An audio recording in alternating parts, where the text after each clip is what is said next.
Assalamualaikum warahmatullahi wabarakatuh. Kepada Bapak dosen pengampu mata kuliah statistik yang kami hormati, beliau Bapak Ahmad Zaini MPD. Kami dari kelompok 2 yang terdiri dari Bapak Irawan, saya sendiri Sarbani, Ibu Siti Maisaroh, Ibu Marlini, Bapak Miftahul Aziz, Bapak Samsi Subuh, Bapak Sugeng Nawawi, dan Ibu Mulyasih. Kami di sini akan mencoba berusaha memaparkan tentang yang pertama, yaitu tentang instrumen pengumpulan data statistik. Terus yang kedua yaitu cara membuat instrumen pengumpulan data statistik. Terus dan yang ketiga yaitu penskoran dan tabulasi data statistik. Kepada Bapak dosen, Bapak Ibu kelas A38 yang saya hormati, seperti halnya kita sudah menginjak semester 7, tentunya tentunya kita akan bergulat dengan adanya sebuah penelitian, yang mana sebuah penelitian tersebut nanti akan dituntut tentang validasi datanya, kualitas daripada penelitiannya, dan bagaimana efektivitas daripada pengumpulan data tersebut. Jadi perlu kita perhatikan bahwasanya untuk mendapatkan validasi data, kualitas penelitian, dan efektivitas pengumpulan data, itu adalah yang kita perlukan adalah sebuah instrumen yang mana bisa menggali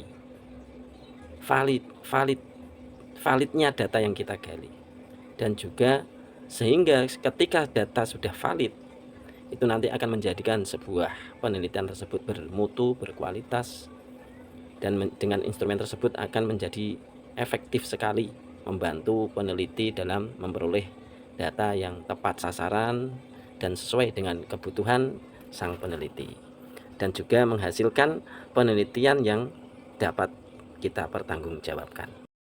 Adapun instrumen itu kita bisa menggunakan, yang pertama bisa dengan menggunakan kuesioner atau angket, yang mana angket tersebut yaitu berupa daftar pertanyaan tertulis untuk responden dengan berbagai bentuk pertanyaan, entah itu pertanyaan tertutup, terbuka, atau campuran.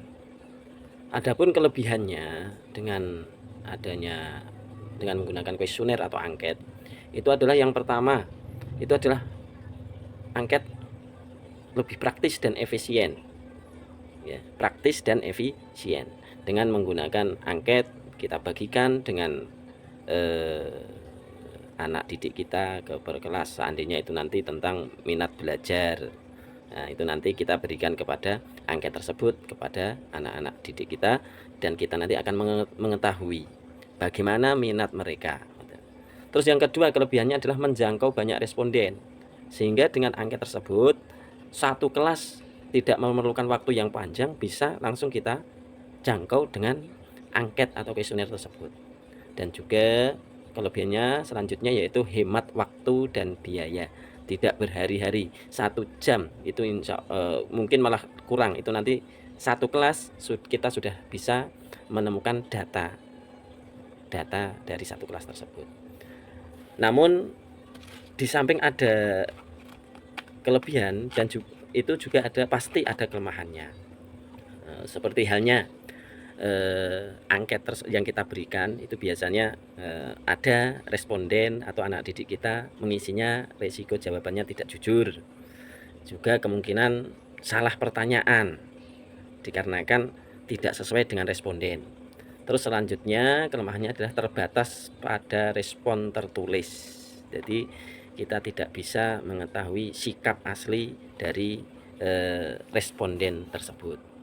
Selain dengan kuesioner atau angket, kita juga bisa memperoleh data, validasi data atau kualitas penelitian dengan cara wawancara dan observasi. Wawancara itu ya adalah teknik tanya jawab secara langsung terhadap responden yang terstruktur, semi terstruktur atau bebas dengan gaya santai juga bisa.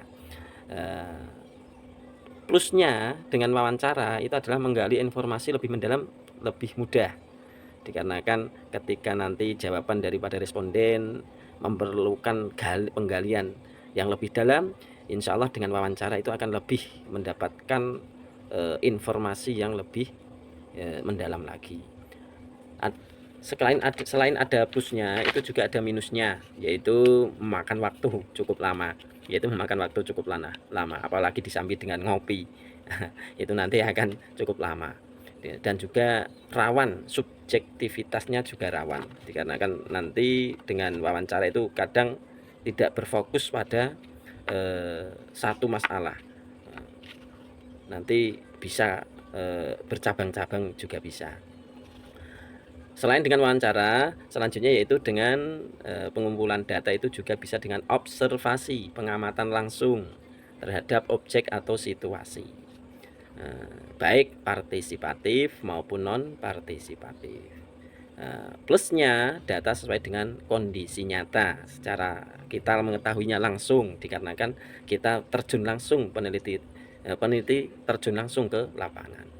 Adapun minusnya itu bisa dipengaruhi objektivitas pengamatnya. Adapun untuk instrumen selanjutnya yaitu dokumentasi dan instrumen yang lainnya. Seperti halnya dokumentasi, hal ini sering terlupakan dikarenakan merupakan data sekunder yang berupa catatan, arsip laporan, atau foto atau video, yang mana hal tersebut mudah kita dapatkan dan murah, dikarenakan apa? Untuk zaman saat ini setiap individu insya Allah sudah punya namanya HP. Jadi murah, cukup mudah sekali untuk foto, video itu bisa didapatkan. Namun dikarenakan hal tersebut adalah kebutuhan sekunder, sering terlupakan oleh seorang peneliti untuk digunakan, dikarenakan mereka seorang peneliti tersebut biasanya sibuk dengan instrumen yang primer, ya seperti kuesioner tadi. Untuk validasi data dan kualitas sebuah penelitian bisa juga dengan menggunakan alat instrumen tes dan skala, yang mana tes dan skala ini adalah sebuah instrumen khusus seperti halnya untuk mengetahui kemampuan, sikap seorang peserta didik atau sikap karyawan, bisa. Dan juga checklist untuk data yang lebih spesifik, sehingga dengan adanya tes dan skala ini nanti dapat diketahui apabila di dalam sebuah lembaga pendidikan anak ini nanti dimasukkan kelas A atau kelas B atau kelas C, itu bisa dengan adanya tes tersebut. Demikian tadi ya yang bisa saya jelaskan tentang alat, tentang instrumen. Mudah-mudahan bisa membantu kita dalam membuat skripsi atau penelitian yang akan kita laksanakan. Untuk keterangan selanjutnya yaitu akan kami serahkan kepada teman kami yaitu Bapak Miftahul Aziz. Kepadanya waktu dan tempat saya persilahkan. Terima kasih. Assalamualaikum warahmatullahi wabarakatuh. Di sini saya akan melanjutkan materi yang sudah disampaikan oleh Bu Sarbani. Yang pertama adalah kriteria instrumen yang baik. Katakan instrumen yang baik, kita memenuhi validitas, reliabilitas, objektivitas, dan juga praktis. Maksud dari validitas itu adalah instrumen harus benar-benar mengukur apa yang seharusnya diukur. Tidak boleh melenceng dari tujuan penelitian. Contohnya ketika kita sedang melakukan penelitian atau mengukur kepuasan layanan, pertanyaan-pertanyaan yang kita ajukan harus sesuai dengan tujuan penelitian tersebut, yaitu melakukan kepuasan layanan masyarakat. Yang kedua adalah reliabilitas. Jika katakan reliable, jika jawaban-jawaban itu konsisten atau jawabannya sama ketika kita melakukan penelitian yang sama. Penelitian berulang-ulang itu jawabannya harus sama atau konsisten. Yang ketiga adalah objektivitas. Maksudnya adalah instrumen harus menghasilkan data yang bias dari peneliti maupun responden. Yang keempat adalah praktis. Dikatakan praktis jika instrumen ini mudah digunakan, hemat biaya, dan membutuhkan waktu yang relevan lebih hemat. Itu adalah kriteria instrumen yang baik. Yang kedua adalah contoh penerapan instrumen-instrumen ketika kita akan mencari data. Yang pertama misalnya contohnya kita akan melakukan survei kepuasan layanan publik. Kita bisa menggunakan kuesioner dengan skala Likert untuk mengukur tingkat kepuasan dari masyarakat. Kita bisa memberikan kuesioner kepada banyak orang untuk mengetahui tingkat kepuasan masyarakat dalam layanan yang telah diberikan. Kemudian misalnya yang kedua kita akan melakukan studi perilaku siswa. Kita bisa melakukan observasi partisipatif di kelas dengan cara kita mengamati perilaku atau pola interaksi yang ada di dalam kelas, maupun ketika sedang proses pembelajaran maupun di luar proses pembelajaran. Kemudian contoh yang ketiga, ketika kita sedang mau meneliti sejarah pendidikan, kita bisa menggunakan metode analisis arsip dan dokumen. Kita bisa memanfaatkan penelitian-penelitian terdahulu yang sudah pernah ada, kita bisa mencari beberapa referensi, kemudian bisa kita kembangkan dari arsip atau dokumen penelitian-penelitian terdahulu. Kemudian yang keempat, misalnya kita akan melakukan penelitian riset pasar. Kita bisa menggunakan metode wawancara mendalam. Kita bisa mencari kira-kira konsumen atau responden-responden dan memberikan pertanyaan yang kira-kira apa yang dibutuhkan pasar pada saat ini. Kita bisa melakukan wawancara antara satu orang ke orang yang lainnya.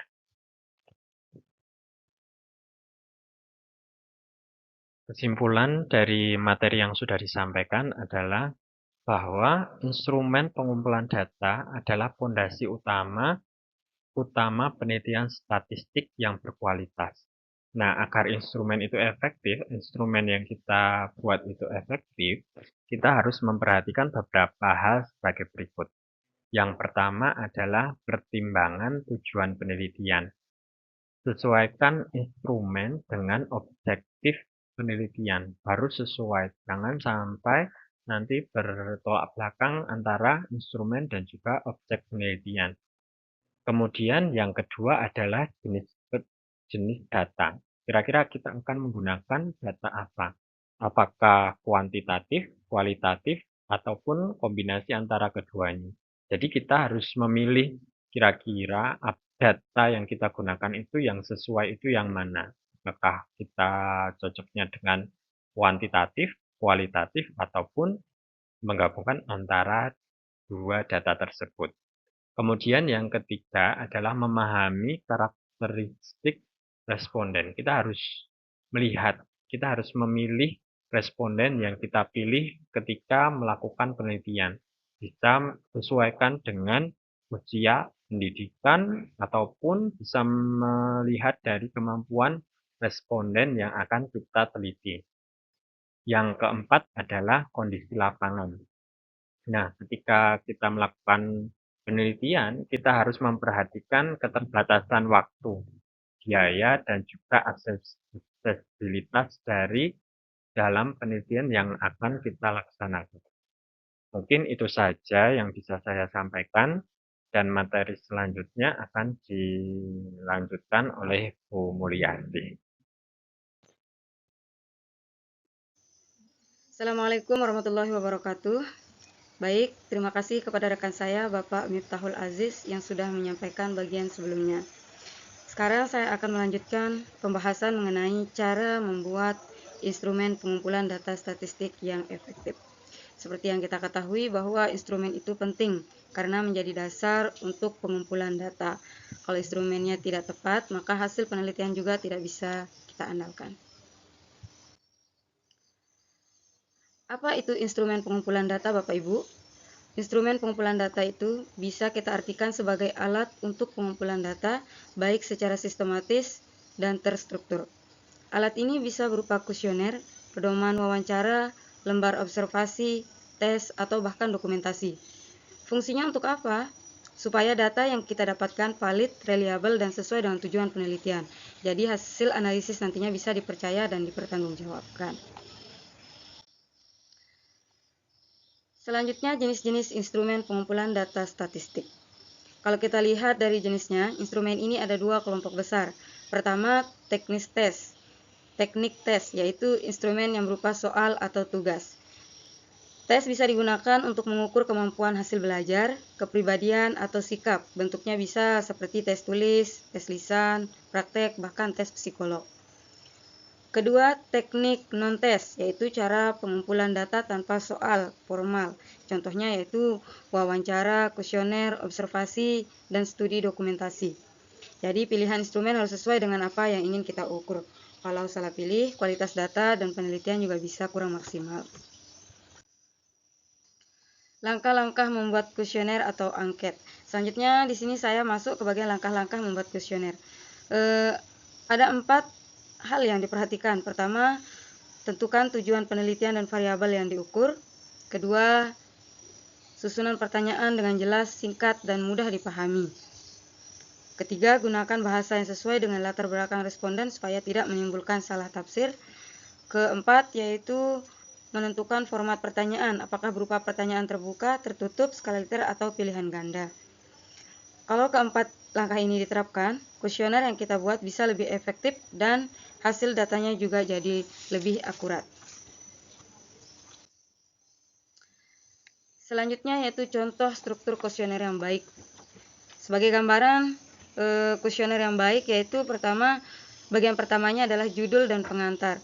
Di sini kita sampaikan tujuan penelitian dan jaminan bahwa data responden akan dirahasiakan. Bagian kedua, identitas responden biasanya berisi usia, jenis kelamin, pendidikan, atau pekerjaan. Bagian ketiga yaitu pertanyaan inti, yaitu fokus ke variabel yang ingin kita teliti. Dan bagian keempat adalah pertanyaan lanjutan, yaitu pertanyaan tambahan untuk memperdalam jawaban atau menyaring informasi yang lebih detail. Nah, dengan struktur seperti ini, kuesioner jadi lebih jelas, responden nyaman mengisi, dan peneliti pun mendapatkan data yang lengkap sesuai kebutuhan. Baik, Bapak Ibu, itu tadi penjelasan yang saya mulai dari pengertian instrumen, pengumpulan data, jenis-jenis instrumen, langkah membuat kuesioner, hingga contoh struktur kuesioner yang baik. Dari pemaparan ini, bisa kita simpulkan bahwa instrumen adalah alat yang sangat penting dalam penelitian, karena kualitas data sangat bergantung pada instrumen yang kita gunakan. Instrumen yang baik akan menghasilkan data yang valid dan reliable, sehingga analisis statistik bisa dilakukan dengan tepat. Semoga penjelasan ini bermanfaat dan bisa menambah pemahaman kita bersama. Sekian dari saya, terima kasih atas perhatiannya. Assalamualaikum warahmatullahi wabarakatuh.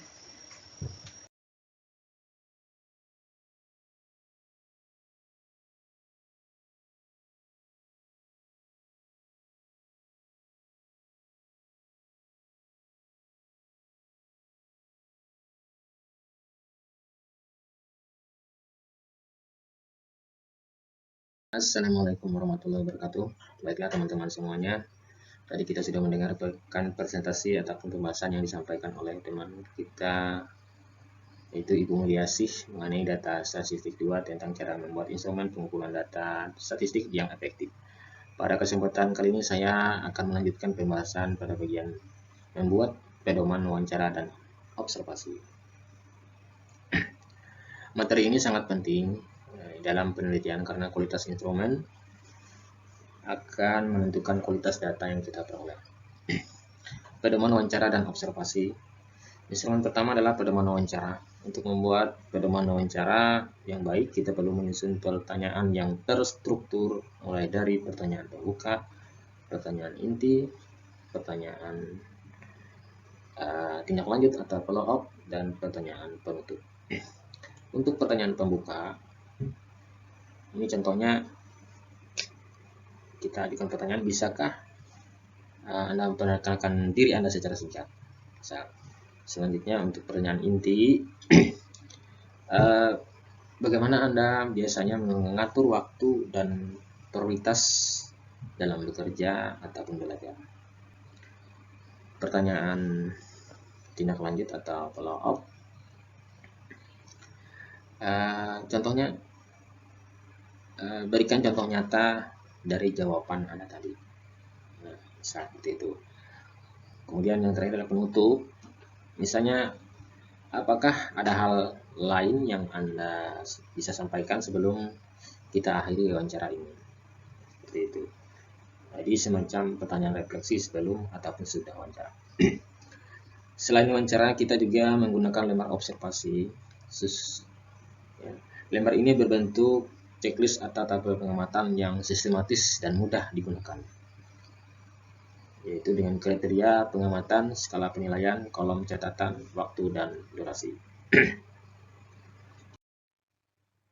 Selanjutnya, validasi instrumen mengukur apa yang harus diukur, yaitu sejauh mana instrumen benar-benar mengukur apa yang seharusnya diukur. Ada 3 bentuk validitas. Yang pertama adalah validitas isi, validitas konstruk, validitas kriteria. Instrumen atau validasi isi, instrumen harus mencakup seluruh aspek dan dimensi dari variabel yang ingin diukur secara komprehensif. Contohnya, untuk mengukur kemampuan matematika dasar dari siswa kelas 4, yang mana tidak hanya berisi soal tentang penjumlahan, tapi juga bisa secara variabel dari perkalian, pengurangan, bahkan sampai bentuk soal cerita. Selanjutnya, validitas konstruk, yaitu instrumen mampu mengukur konsep abstrak atau konstruk teoritis dengan tepat dan sesuai teori.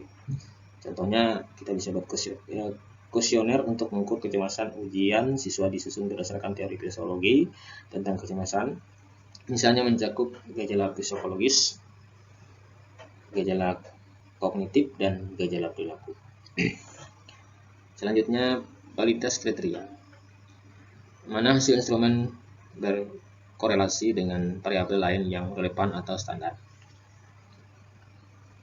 Contohnya, tes kemampuan membaca yang kita buat atau yang dibuat oleh guru, artinya instrumen benar-benar mengukur kemampuan membaca, bukan sekedar kemampuan menjawab soal.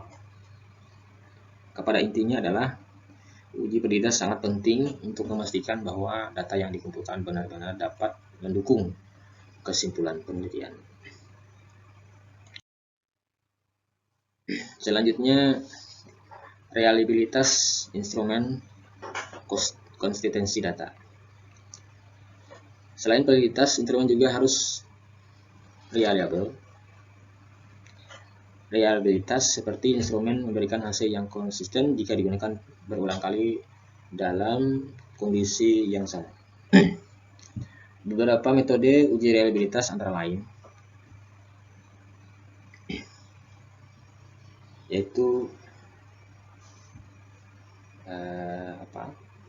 rest test, konsistensi dari waktu ke waktu. Contohnya, siswa diberi tes motivasi belajar hari ini, lalu diuji lagi 2 minggu ke depan. Jika hasilnya hampir sama, berarti instrumen tersebut konsisten. Kemudian, konsistensi internal dengan pertanyaan. Contoh, misalkan kuesioner tentang motivasi belajar berisi 20 pertanyaan. Jika semua pertanyaan itu benar-benar mengukur motivasi belajar. Dan split set reliability, konsistensi antara 2 bagian tes. Contohnya, tes kemampuan membaca 40 soal dibagi menjadi 20 soal ganjil dan 20 soal genap. Maka jika nilai siswa di kedua bagian hampir sama, berarti tes itu reliable. Yang mana reliabilitas tinggi menjamin bahwa hasil penelitian stabil, dapat diandalkan, dan memberikan kepercayaan temuan statistik yang dihasilkan. Selanjutnya, tips praktis membuat instrumen pengumpulan data statistik. Uji coba instrumen. Lakukan pilot test pada sampel kecil sebelum digunakan secara luas untuk mengidentifikasi masalah potensial. Artinya, untuk melihat apakah pertanyaan dapat dipahami dengan baik atau tidak membingungkan, kemudian dapat dijawab sesuai maksud peneliti. Perbaikan berkelanjutan itu revisi pertanyaan yang membingungkan, ambigu, atau tidak efektif berdasarkan feedback dari uji coba. Misalnya pertanyaan apakah perpustakaan cukup baik? Nah, ini kan terlalu umum. Maka diperbaiki menjadi apakah pelayanan petugas perpustakaan ramah dan membantu. Kemudian pemanfaatan teknologi. Gunakan platform digital seperti Google Form, Typeform, atau software survei untuk efisiensi pengumpulan data. Lalu hasil sehingga dapat dibuat angket kepuasan siswa di Google Form, lalu hasil otomatis direkap dalam Google Sheet untuk analisis statistik. Dan selanjutnya adalah dokumentasi lengkap. Catat proses pembuatan, pengujian, dan revisi instrumen untuk keperluan replikasi dan evaluasi. Maka kita dapat menyusun draft awal instrumen, hasil coba, pilot test, catatan revisi, hingga versi final angket dalam satu folder penelitian. Kesimpulan, kunci sukses pengumpulan data statistik. Fondasi kuat instrumen yang baik adalah fondasi untuk memperoleh data yang valid, reliable, dan berkualitas tinggi. Kesesuaian instrumen, sesuaikan jenis dan format instrumen dengan tujuan penelitian dan karakteristik responden. Jaminan kualitas, validitas, dan reliabilitas harus diuji dan dijaga sepanjang proses penelitian. Dengan instrumen pengumpulan data yang tepat dan berkualitas, maka hasil penelitian statistik akan menjadi kuat, bermakna, dan dapat memberikan kontribusi signifikan bagi pengembangan ilmu pengetahuan. Demikian pemaparan materi kita kali ini tentang cara membuat instrumen pengumpulan data statistik yang efektif. Wabillahi taufiq wal hidayah. Assalamualaikum warahmatullahi wabarakatuh. Baik, teman-teman yang berbahagia, tadi kita sudah dengarkan presentasi dari teman presentator kami. Jadi di sini kami akan melanjutkan tentang dua konsep penting di dalam analisis data statistik, yaitu persengkoran dan tabulasi data. Kedua istilah ini berperan besar dalam penyederhanaan proses pengolahan dan penyajian data, tentunya agar lebih mudah dalam menganalisis atau menganalisis data. Pertama, persengkoran. Persengkoran atau skor adalah proses pemberian nilai atau skor terhadap data yang telah dikumpulkan. Skor ini menjadi dasar untuk analisis statistik yang lebih struktur dan bermakna. Jadi, istilah kata kunci dari persengkoran itu adalah skor atau pemberian nilai. Itu yang perlu kita pahami. Tujuan dari persengkoran adalah untuk mempermudah tentunya dalam pengolahan data, membantu mengelompokkan dan klasifikasi, serta mendukung analisis statistik yang lebih akurat dan efisien tentunya. Itu salah satu tujuan daripada istilah persengkoran ini. Adapun langkah-langkah dari persengkoran. Langkah-langkah persengkoran meliputi yang pertama, mengumpulkan data. Yang dimaksud di sini adalah mengumpulkan data mentah. Kedua, penentuan kriteria pemberian skor. Ketiga, pemberian skor sesuai dengan kriteria. Dan terakhir, pemeriksaan konsistensi skor untuk memastikan keadaan dalam data. Selanjutnya, kita bahas masalah tabulasi data. Tabulasi data adalah proses penyusunan data dalam bentuk tabel. Tujuannya adalah untuk memudahkan pembacaan, identifikasi pola, dan analisis statistik secara sistematis. Lalu, apa manfaat dari tabulasi data?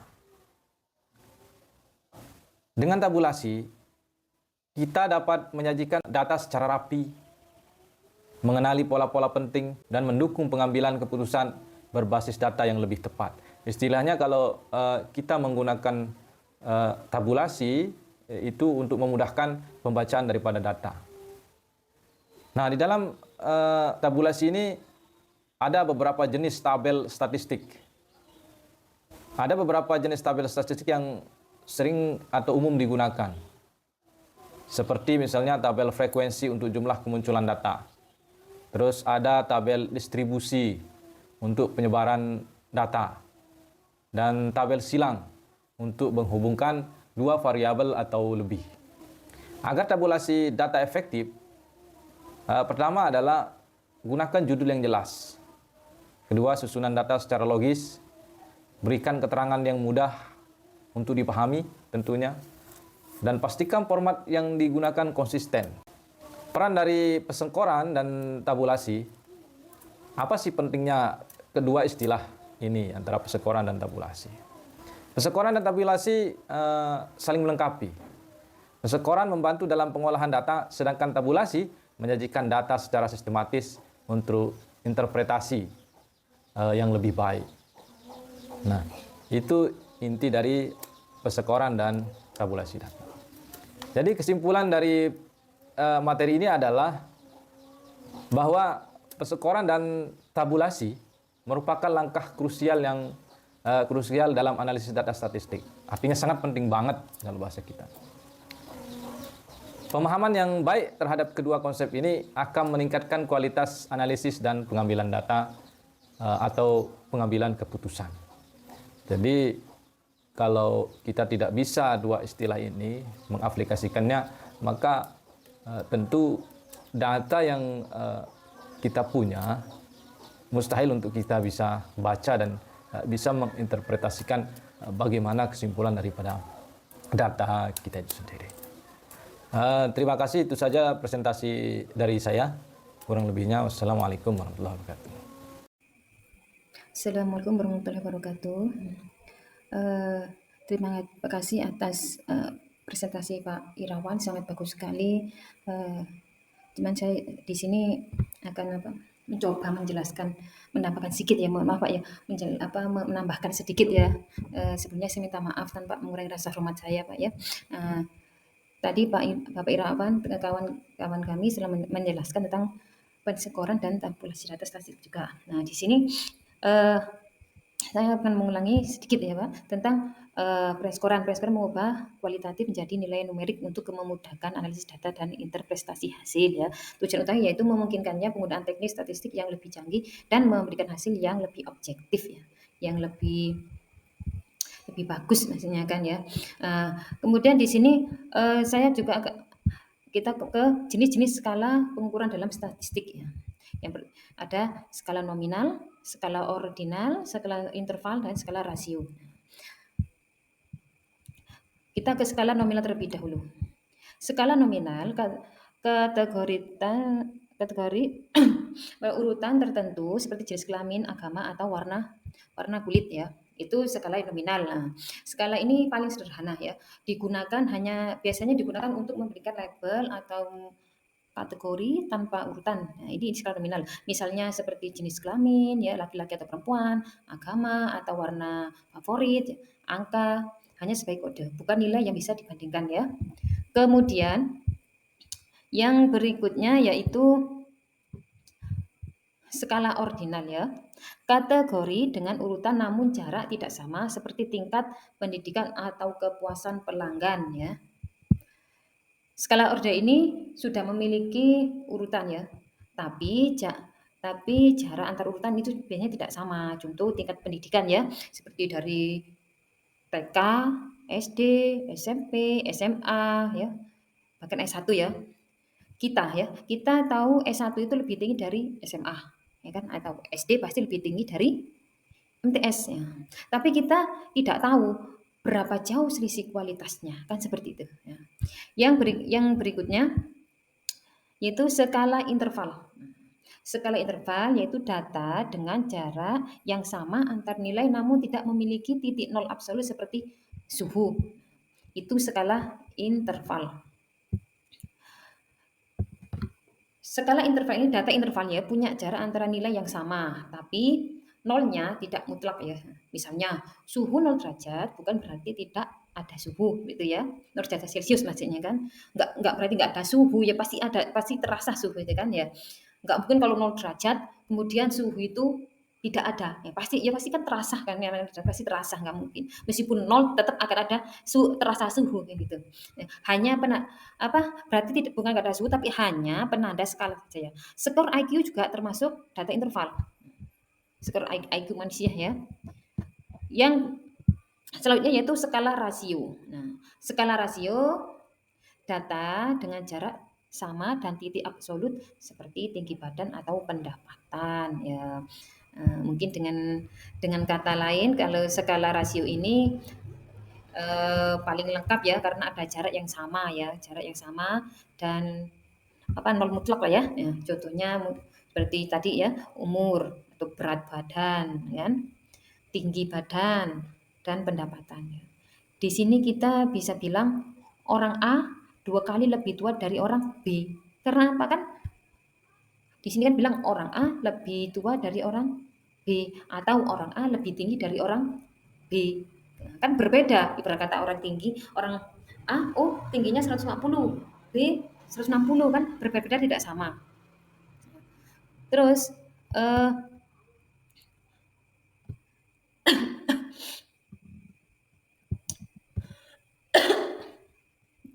karena nolnya benar-benar bermakna sekali ya maksudnya ya. Nah, jadi ibarat kata perbedaan itu memang mutlak sekali perbedaan tersebutnya. Yang berikutnya yaitu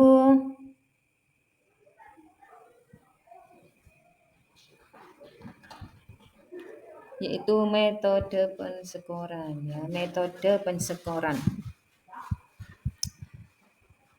Kita ke metode pensekoran.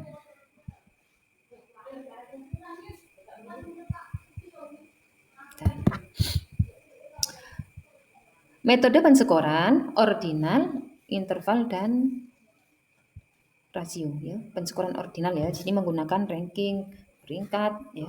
Kemudian contohnya sangat setuju ya. Misalkan sangat setuju berarti angka 5, setuju 4 netral, 4 gitu seperti itu. Dan cocok untuk data survei kepuasan ya. Pensekoran ordinal, pensekoran interval. Nah, jarak antar skor tidak ada titik nol absolut memungkinkan operasi matematika di sini.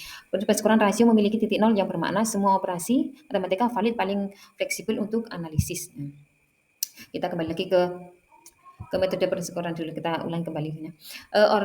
Teman-teman, dalam statistik kita mengenal 3 metode ya. Dalam statistik ya, statistik kita mengenal 3 metode pensekoran. Ini saya mencoba mengulang penjelasan kembali. Pensekoran yang sering digunakan yaitu ordinal, interval dan rasio tadi ya. Pensekoran ordinal kita di sini. Biasanya metode ini digunakan untuk memberi peringkat atau urutan, misalnya dalam survei kepuasan ada pilihan ya, sangat setuju, netral, tidak setuju dan sangat tidak setuju ya. Skor ini menunjukkan urutan ya, tapi tidak tahu pasti jarak antar tingkatannya. Jadi hanya bisa digunakan untuk membandingkan lebih tinggi atau lebih rendah, tapi bukan seberapa jauh perbedaannya ya. Kemudian berikutnya pensekoran interval ya. Pada skala ini jarak antar skor sudah jelas dan sama besar. Contohnya seperti suhu dalam Celcius. Selisih 10 derajat selalu sama. Baik dari 10 ke 20 maupun dari 20 ke 30. Tapi skala interval ini tidak memiliki nol yang mutlak gitu ya. 0 derajat Celcius bukan berarti tidak ada suhu. Jadi di sini kita bisa melakukan operasi matematika penjumlahan dan pengurangan, tapi tidak bisa menyatakan dua kali lebih panas.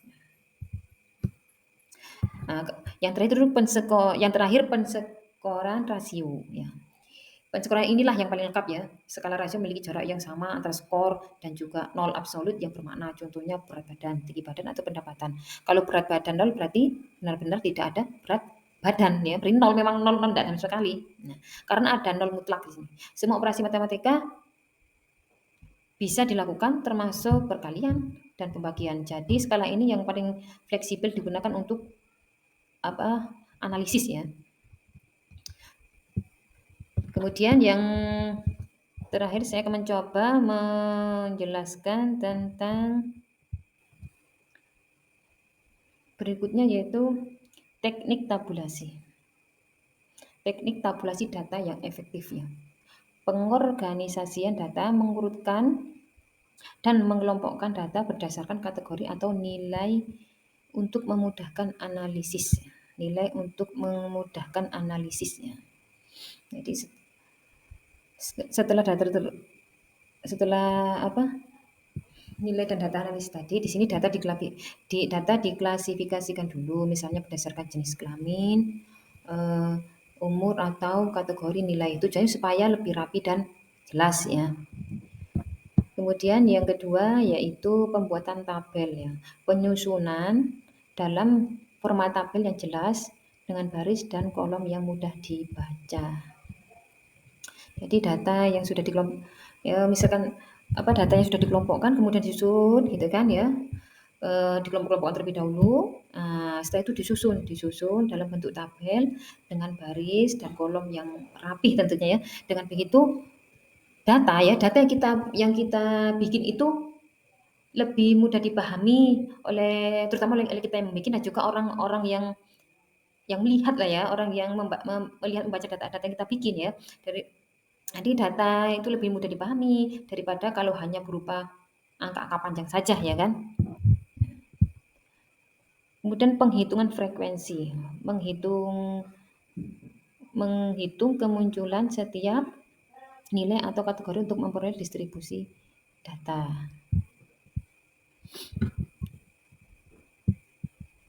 Jadi kita menghitung ya, dalam penghitungan ini kita menghitung beberapa kali setiap kategori atau nilai yang muncul ya. Contohnya dalam kelas ada 15 siswa laki-laki dan 20 perempuan.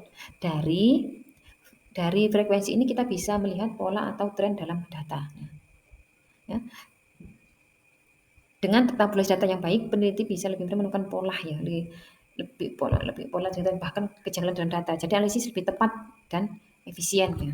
Itu menurut saya. Mungkin demikian yang presentasi yang saya sampaikan.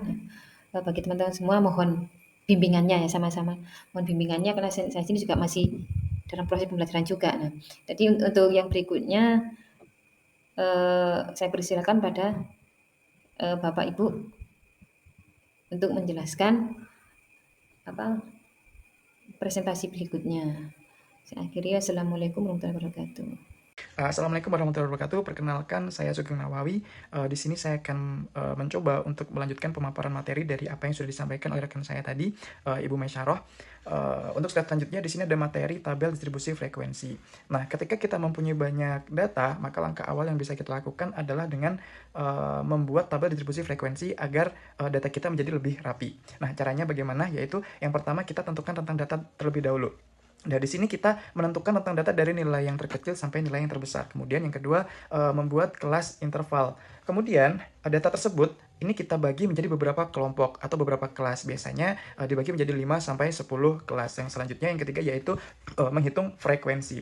Setelah kita bagi kelompoknya, maka kita hitung berapa banyak data yang masuk ke setiap kelompoknya. Dan yang terakhir, membuat tabel final.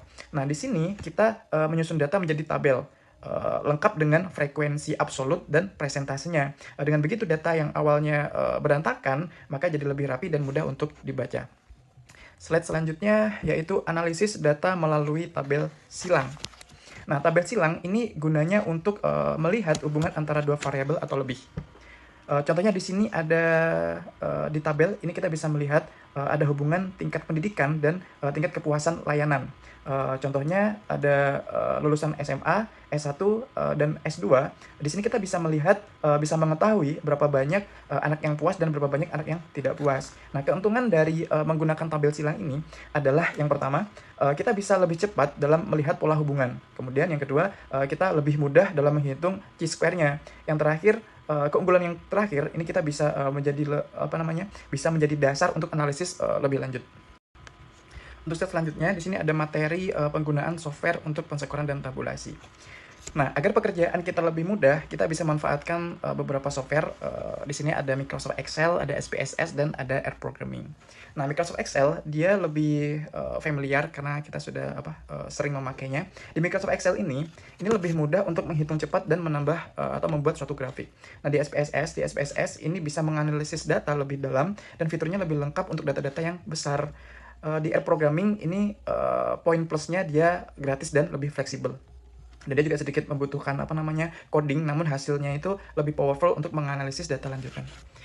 Sekian pemaparan dari saya. Untuk slide selanjutnya akan disampaikan oleh rekan saya. Dari saya sekian. Assalamualaikum warahmatullahi wabarakatuh. Assalamualaikum warahmatullahi wabarakatuh.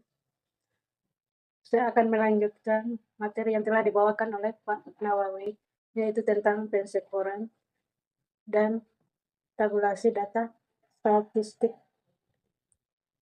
Pada gambar di samping menunjukkan bahwa gambar tersebut merupakan contoh studi kasus penerapan statistik dalam penelitian nyata dengan topik survei kepuasan mahasiswa terhadap pelayanan perpustakaan.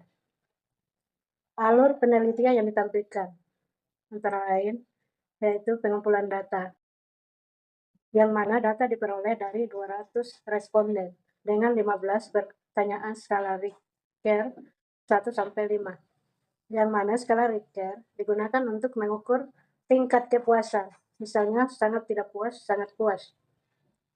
Alur yang kedua yaitu pensyukuran, yang mana jawaban responden dikonfirmasi menjadi skor numerik. Dalam data kemudian dikelompokkan misalnya berdasarkan fakultas atau kategori responden lainnya. Alur penelitian yang lainnya yaitu tabulasi. Data yang telah diberi skor dibuat dalam bentuk tabel distribusi frekuensi atau tabel silang, yang biasa disebut cross tabulation, agar lebih mudah dianalisis. Alur berikutnya itu analisis, yang mana hasil tabulasi diinterpretasikan untuk melihat tingkat kepuasan mahasiswa. Dari sini dapat diberikan rekomendasi perbaikan layanan perpustakaan. Selanjutnya grafik batang, yang mana bagian bawah gambar menampilkan grafik batang dengan sumbu verifikasi vertikal dari 1,5 sampai dengan 4,5. Yang mana grafik ini memperlihatkan rata-rata skor kepuasan mahasiswa pada beberapa aspek. Terlihat bahwa nilai rata-rata berada pada kisaran 3,5 sampai 4,2, yang berarti mahasiswa relatif puas dengan layanan, meski ada aspek yang masih perlu ditingkatkan. Selanjutnya, di situ ada kesimpulan dan rekomendasi praktis. Ada beberapa poin yang harus dibahas, yaitu menyoroti hal-hal penting yang harus diperhatikan dalam penelitian kuantitatif berbasis data. Di antaranya, 1. Pemilihan skala pengumpulan sangat menentukan teknik analisis yang tepat, misalnya skala Likert untuk survei kepuasan. Yang kedua, tabulasi yang sistematis, yang mana akan memudahkan peneliti dalam membaca, memahami, dan menginterpretasikan data. Selanjutnya, software statistik, yang mana membantu meningkatkan efisiensi lebih cepat dan akurat. atau lebih tepat. Yang kedua, rekomendasi, yang mana memberikan saran praktis untuk meningkatkan kualitas penelitian. Di antaranya selalu validasi data sebelum persenggolan agar hasil analisis tidak bias. Yang kedua, gunakan visualisasi semacam grafik diagram supaya hasil penelitian lebih jelas dipahami. Yang ketiga, dokumentasikan setiap langkah prosedur.